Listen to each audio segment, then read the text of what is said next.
and welcome to the Kink Perspective. My name is Chris. I'm a psychotherapist and consultant. On today's show, I want to talk about something that we don't often talk about at all.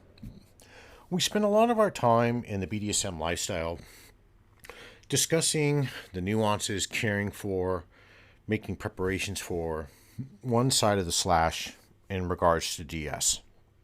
And I'm talking about submissives or slaves. We spend a lot of time with their cares and concerns, safety, protocols, negotiations.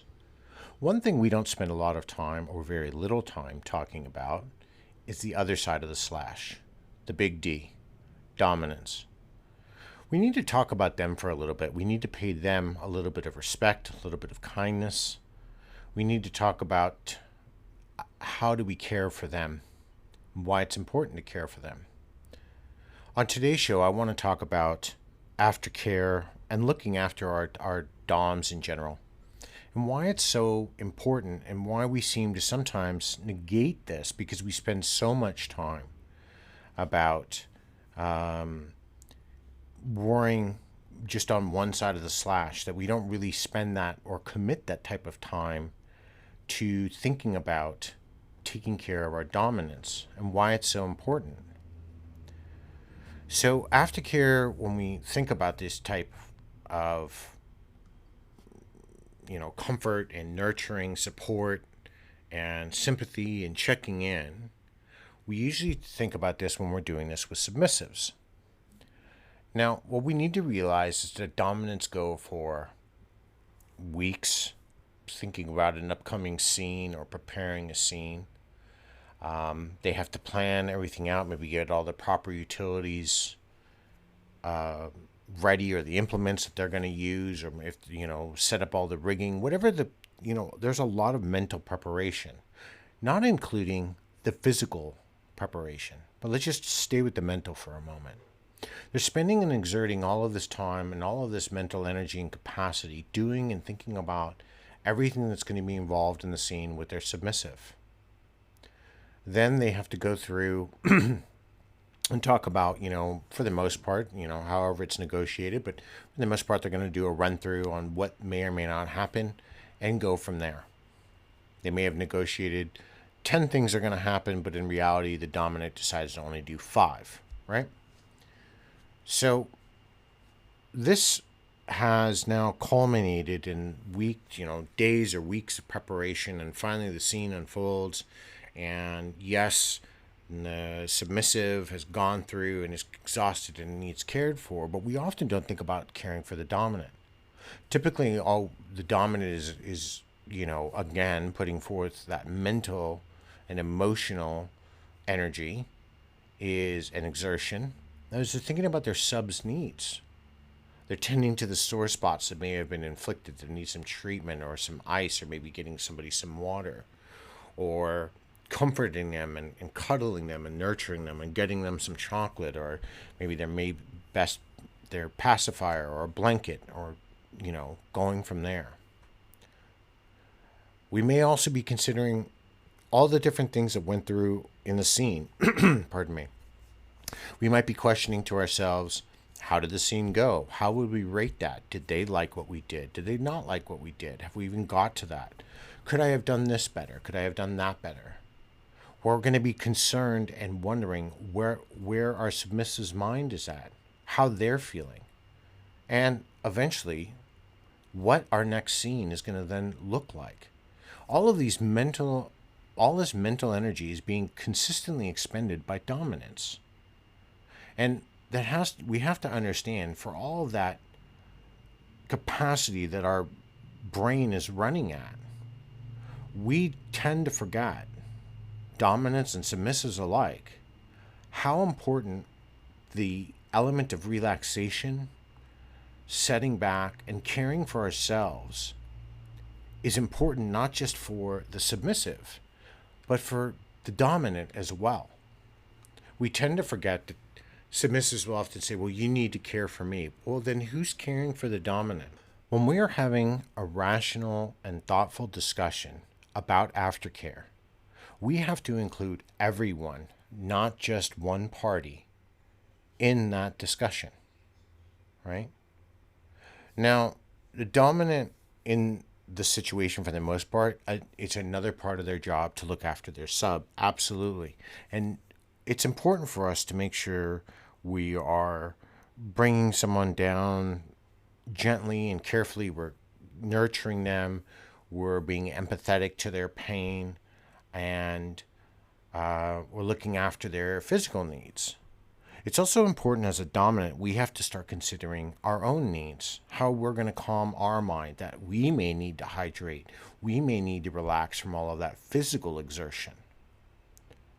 To go a step further than this, submissives can start taking the role and play a significant impact in the part of aftercare for their tops, for their dominants.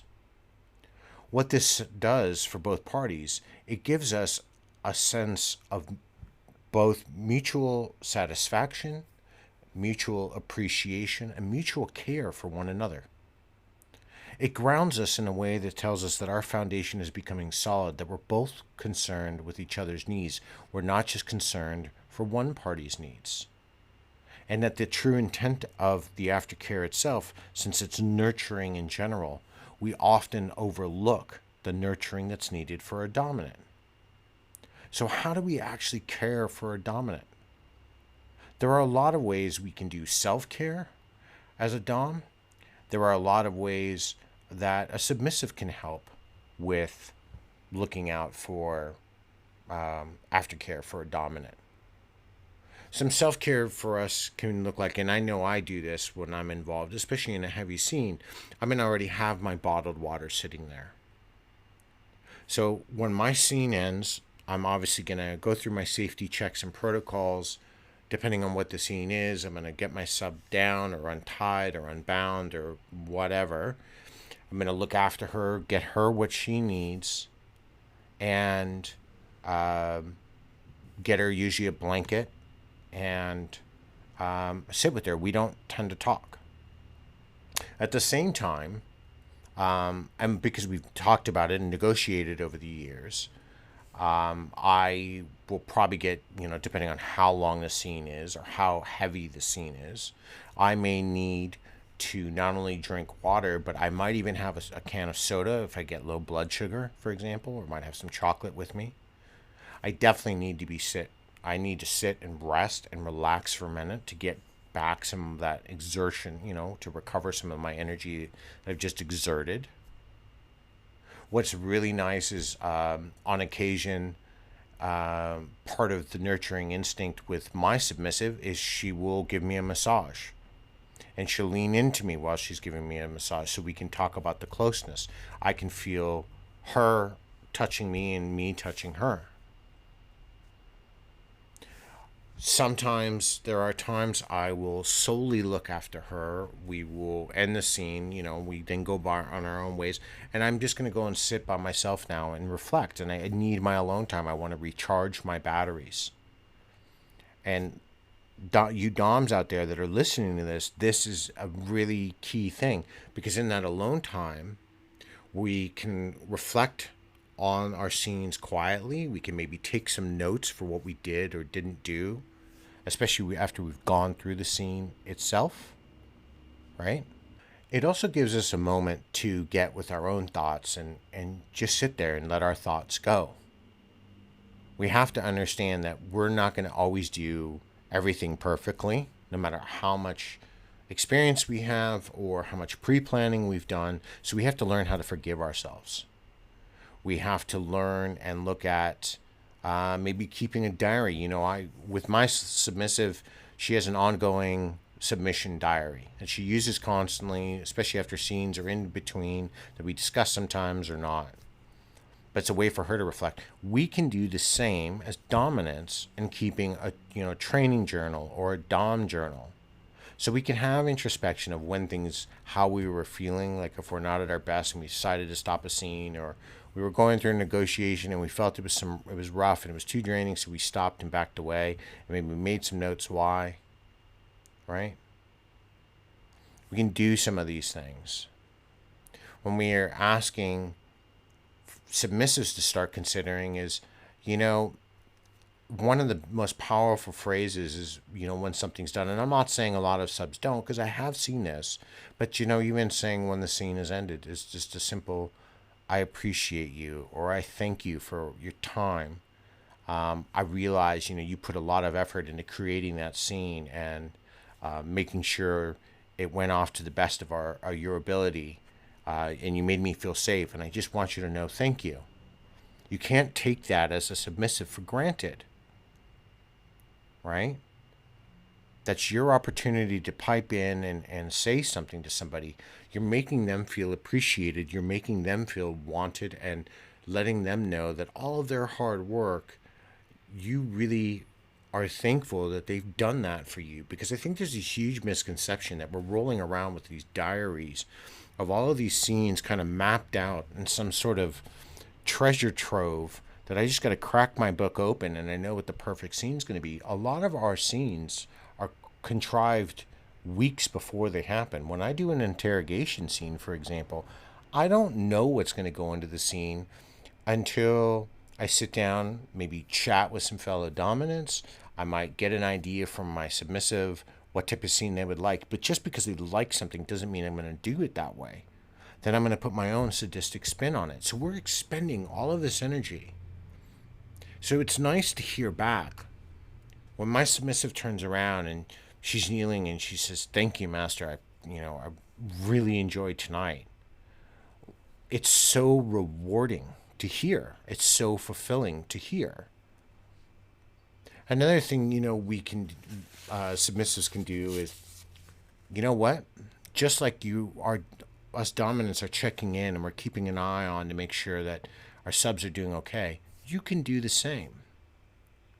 You want to make sure that God did. Normally they have all this energy all the way through, but I noticed about halfway through the impact was starting to wane. They weren't as wrought as they normally are. Something bothering them? Are they tired from work? Should we maybe call the scene off for the night because I know they're exhausted, right? We have to make sure that when we understand how powerful a DS dynamic is, because we're talking about power exchange, it doesn't just mean, though, that while one party's answering to the other, one person's giving up control while the other one's guiding that control. We are not forgetting that the autonomy between two people is being exchanged, that we can't care for both parties. And we need to make sure that we are checking in. With this dominant to sub, we're always checking in. How are you? You feeling okay? Is the rope too tight? Is the can you breathe with a gag? And I usually get one grunt or two, right? I'm a sadist. What can I say? However, we have to start remembering we can check back in with our dominants. A long hug after a scene, right? It doesn't just make the sub feel good. It also makes the dominant feel good. Having something prepared. Maybe you went out after, but in between scenes, in between all of your dynamics, taking care of your dominant, maybe making them a meal. And everybody's going to say to me, "Oh, well, you're now talking about servitude." No, I'm not. I'm talking about reciprocal behavior in a relationship where one person is expending an inordinate amount of energy and time and physicality to make sure things go so well. And what you're doing is we're reciprocating this back. And it's not a lot to ask for, right? It's not a lot to look after somebody who wants to be just as aftercare compatible with us as we are for them. We always talk about in scenes, we're going to debrief and, what went wrong, what went great, was the rope too tight, was the binding not tight enough, so we were getting too much play, and that can cause, if something's not tight enough, it can cause issues. But ask yourself, when was the last time you actually checked in with their dom that, hey, their wrist wasn't hurting from spanking me or, from repeatedly cropping me. Maybe they have a really physical job during the day, so the last thing they feel like doing is cracking a bullwhip. We have to understand that one, and I constantly say this, we have to put effort into our dynamics. We have to put effort into our relationships. We have to have ongoing communication. And I'm not saying people don't, but what I'm trying to do is say that we have to start flipping this around and start saying to ourselves, hey, I want to look after you tonight, sir or ma'am or miss, yes, mistress, or whatever the case may be. You constantly take care of me, and for me to show my attention to you, I would like to pamper you after our scene. We have to remember that dominance, we have our own dominant high, right? And that's why I said earlier, hydration is so valuable because it helps me get recentered. Maybe if we've had a really heavy interrogation scene or we're doing an elemental scene, we're really, we've worked up a big sweat. We've really expended a lot of energy. Something like a non-sexually based shower where you're washing and you're caressing each other and you're feeling the nuances of each other's bodies and you're kind of just molding and melding into both, right? Or if you had a big jacuzzi bathtub, you're both hopping in there, right? We have to also remember as dominance, and this is part of where our ego comes in, it is okay to sometimes let our submissive take the lead on aftercare. There's nothing wrong with that. And that means for them to initiate the aftercare for themselves or for them initiating aftercare for dominance, right? We don't have to always be worried that just because they're doing something that they're taking charge. Something like this, something that is tried, is tested, and it has proven benefits. I think we get caught up in this belief that because doms for so long have to, and it doesn't matter, doms or mistresses or dominatrix or tops or whatever other name you want to create for the person in charge, you have to remember that we often aren't, while we are thinking of ourselves during the scene, a lot of our energy, a lot of our time is spent focused on submissives. I mean, if you do a quick search about aftercare and BDSM online, there are thousands upon thousands upon thousands of articles. 10 articles, 10 different ways you can care for your sub after your play. 17 ideas for BDSM aftercare. How to comfort your sub. What's BDSM aftercare look like for you and your submissive? That was probably the first one I came across. It included somebody else, but doesn't really specify. And we have to really, these are the considerations and thoughts. We have to start getting out of the thought process that submissives or slaves aren't the only ones that need aftercare. And it's not always obvious too, right? Because doms, we are stubborn. It's part of life. But it doesn't take away my power, my autonomy. It doesn't negate or diminish my dominance in any form because somebody's now caring for me. If anything, it draws me closer and draws me in to the person I'm with. It strengthens our foundation and it shows that we're initiating a huge trust bond, right? We're allowing somebody else to care for us. We're allowing them to show and share with us that they want us in their life and they want to look after us. They're appreciating us. Your confidence, your position, they're not threatened because somebody's caring for you. I would actually argue, if anything, that this is even more of an act of submission, that they're caring for you, that they're really sinking into their role, that they now, a submissive knows you've looked after them. They want to reciprocate and look after you, and let them Because if you tell them no, it might hurt their feelings. You might never get any aftercare again in the future, and then you're going to really regret it. Pardon me. After a heavy impact scene, when I've been caning for an hour, or I've been cropping or paddling or spanking or using other implements of pain to inflict, luscious, gorgeous hurt upon somebody, I'm tired. My arm hurts. And when we get older, those, if you have pains and if you're not in some prime of your life where you're muscular, you're going to be sore.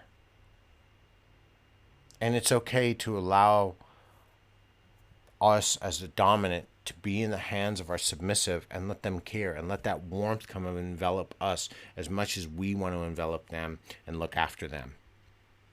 I know it's not a concept we talk about very much. It's a concept we may or may not wrestle with quite actively, but that's okay.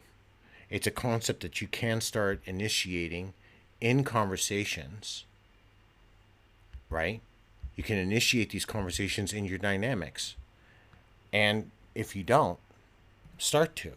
If you've already begun having these conversations in your dynamics, great. You're ahead of the curve, right? Because now we're at the point where we're starting to advance our relationship so much that we're putting trust flowing both directions, and it should be. And it's a beautiful thing.